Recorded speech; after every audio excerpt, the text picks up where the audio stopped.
U.S. stocks slumped on Friday, with the Dow dropping about 1.25%, the S&P 500 shedding 1.6%, its biggest daily percentage decline in more than 2 months, and the Nasdaq sliding about 2.25%. Stocks opened lower after President Donald Trump announced a wave of steeper-than-expected tariffs on several trading partners.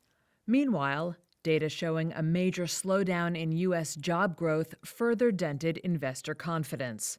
Sharp downward revisions to May's and June's jobs numbers proved particularly unnerving, notes Rick Gardner, Chief Investment Officer at RGA Investments.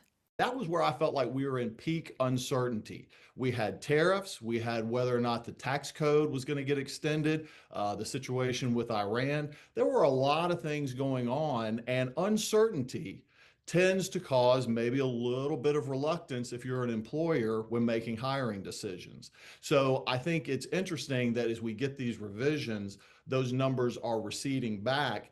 And it may really be giving the Fed the opportunity that it's been looking for to drop rates. In fact, market expectations that the Fed will cut rates at its September meeting soared to more than 86% from about 38% in the prior session, according to CME's FedWatch tool.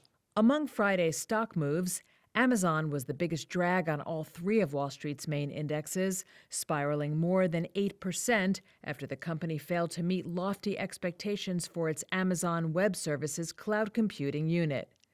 And shares of Apple lost 2.5% after the iPhone maker posted a current quarter revenue forecast well above Wall Street estimates, but CEO Tim Cook warned U.S. tariffs would add $1.1 billion in costs over the period.